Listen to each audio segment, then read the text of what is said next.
Alright guys, rock and roll back at your ass tonight. Tonight we're going to, I'm going to review the M-16 clone, the Sentinel M-16 clone from Fast Tech. We'll tell you the things I like about it, the things I don't like about it. Like I say, I don't get paid to review these things, so whatever I tell you is going to be coming straight from me, not you know, because they sent me a free mod or a free animizer. So anyways, let's get down to it. The M-16 clone. This is it sitting in front of you right here. That's the pieces to it. It's all constructed of aluminum and brass. It has a floating 510 center pin, which I'll show you in a second. And both connections are brass.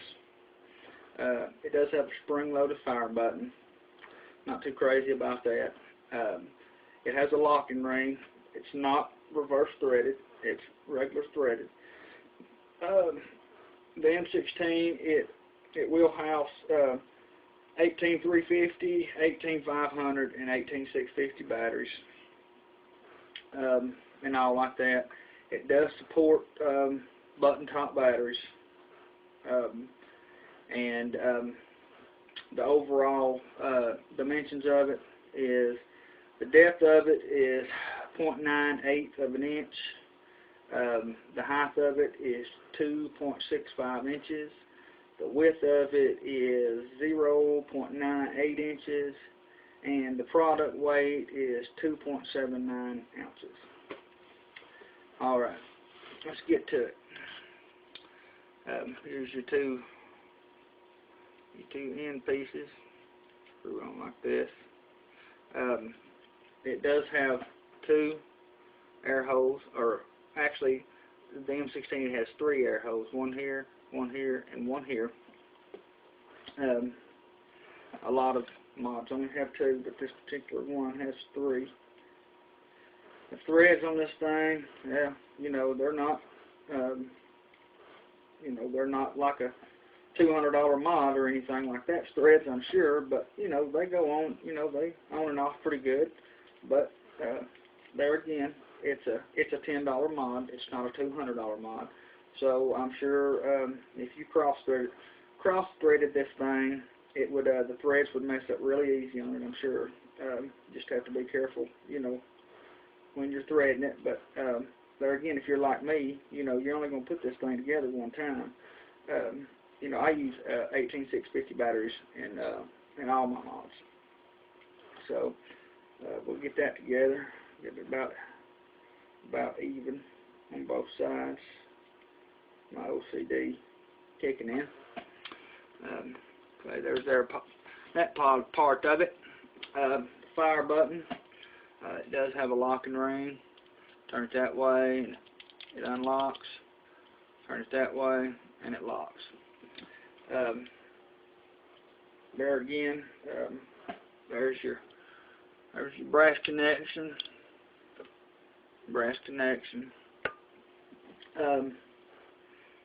Put this on the bottom here. Put this into the bottom.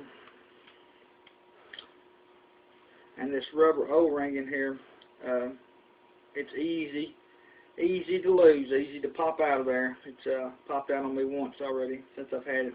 So I've been vaping on it for about 3 days. But the reason it really popped out is because I was trying to tighten the fire button up on it. That's another thing.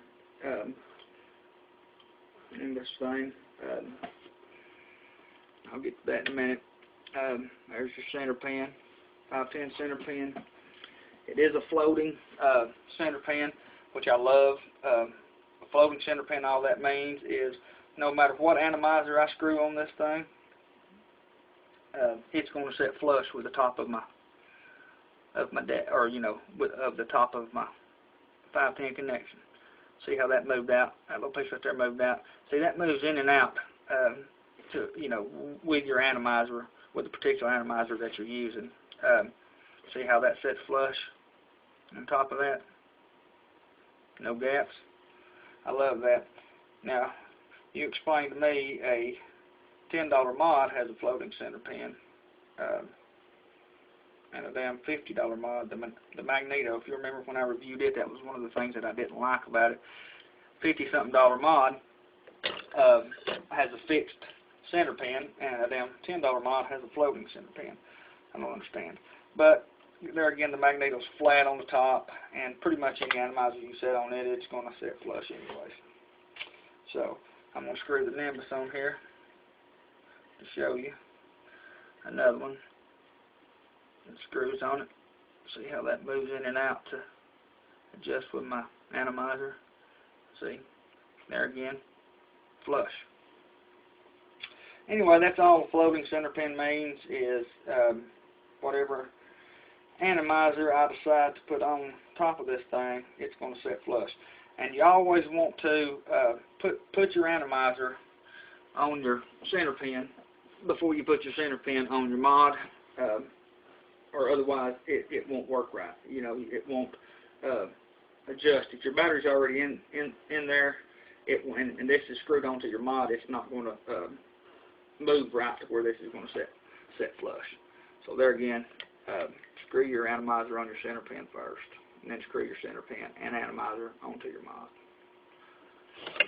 It's a little tip from the uncle there. Alright, now back to what I was doing. Okay.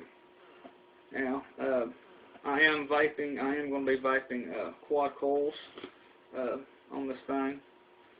These are 0.7 ohm quad coils. They're 4-3 wrapped, 28 gauge Canthal on 1/8 drill bit. That's what these coils are.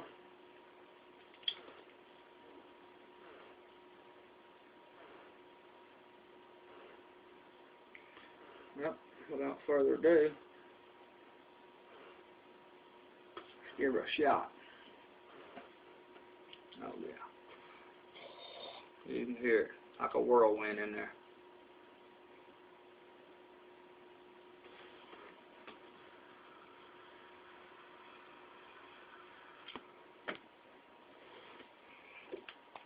Maybe a little juice time. The O-rings on this sucker is tight. Love that. But now it does have, oh never mind, I'm talking about something completely different. I don't know what I'm thinking, guys. There again, I work all day, come home with the evenings, and try to make these videos and gather up as much information on this stuff as I can to put on my page for these newbies so they don't blow themselves up, and so they know or are able to talk or hear somebody talk about it in layman's terms. Like I said, I'm no expert on the vaping industry. I'm just a vape head that loves to vape, and I know a little bit about a little bit. And what I do know about, I like to share with the new people so they learn at least as much as I know. And maybe in the process they don't blow themselves up.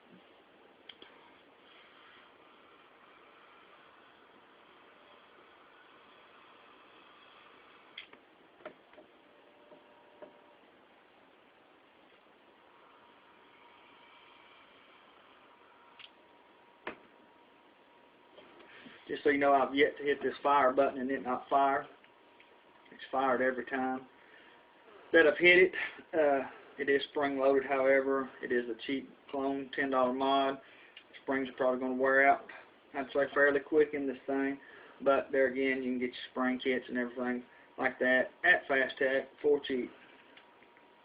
So, now, one thing I didn't like about this thing is this fire button. It works itself loose. I mean, it's just like if I had let it, if I hadn't caught it, it would have worked itself loose and just fell all the pieces on me. But I've seen it working itself out because I'm real leery about these things now. And I think what it is when you're vaping, your finger, when you let out of that fire button, your finger twists that button back and it unscrews it is what it does. But it's a very easy fix, and I'm actually in the process of working on something to fix it right now. And if I have success with it, I'll post it so other people, maybe y'all can fix y'all's fire button problems as well. Fire button, like I say, back's loose on you. I don't really care for that. It's really annoying when you're at work and you got to take the time and put your damn mod back together just so you can vape it. Other than that, it's for $10, it's pretty well machined. I think, you know, $10 mod. I mean, it looks pretty damn good, I think, for a $10 mod. There's the fire button. There again, just like the other clone mods, I don't care for, you know, Fast Tech or whoever it is making these things or putting the name of the mod that it's mimicking on this mod. Like this one says Sentinel M-16, and it's not a Sentinel M-16, of course. It's a $10 damn mod. A Sentinel M-16 is $80 to $100, $150 mod, or, you know, somewhere along those lines. You know, quit putting the damn name of the mod, you know, on these damn clones. You know, I mean, it's disrespectful, and furthermore, I don't know how they're getting away with it. I don't know how these companies aren't suing them, you know, for stealing their name and stuff like that. Other than that, you know, I don't have any problems with clone mods. I actually am going to review a lot of them for people that don't have the money to spend $200, $300, $400 on a damn mod. But anyways, other than that, this damn thing, for $10, it's an awesome mod. I mean, you can't beat it. Like I said, I've been vaping quad coils on it for 2 or 3 days. Ain't had a problem, one out of it, except for the fire button working loose. As far as the mod itself goes, I'm going to give it an 8. An 8 out of a 10 for a clone. It's not bad at all. It's damn worth $10. And like I say, this damn thing will vape. I've in the last 3 days I've vaped dual coils and quad coils on this thing. I've vaped sub-ohm coils on it, and it's just, I mean, it's vaped great. So if you're looking for a cheap mod that really packs a punch and really holds up good, actually, with dual coils and quad coils, you know, you may want to pick up the M-16 Sentinel. Like I said, it's one of the cheaper clones at Fast Tech. It was like $10 and some change. You know, their other clones are, you know, $15, $20, $30 or whatever. This was one of the cheaper ones. That's why I bought it, to you know, pick one of the cheapest ones they've got just to see how they work. And from what I'm finding out, I mean, if the $10 ones are this good, then I can't wait to get the $20 and $30 ones in the mail to see how they're going to vape. But other than fire button working loose, excellent mod, hard-hitting mod. You know, real lightweight. Just overall, like I said, I give it an 8. It's a pretty good mod. You know, for the money, I mean, shit, you can't beat it.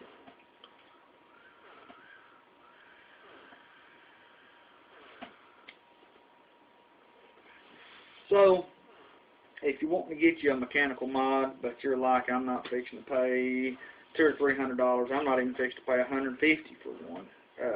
You know, if you just don't have that kind of money to throw down on one or whatever, but you really want to get into these mech mods, this is a good clone. If I have any problems out on it, if I have any problems out of it, then I will update the review on it. But right now, I don't see any problems with it at all. $10 mod, vape's great. Fire button works loose. Other than that, outstanding clone for the price. So, anyways, that is my review on the Sentinel M-16 clone from Fast Tech. So, if you have any questions, feel free to comment on the video or drop me a message on my Facebook page. And I'll try to answer it the best way that I can. Until next time, guys, keep on vaping.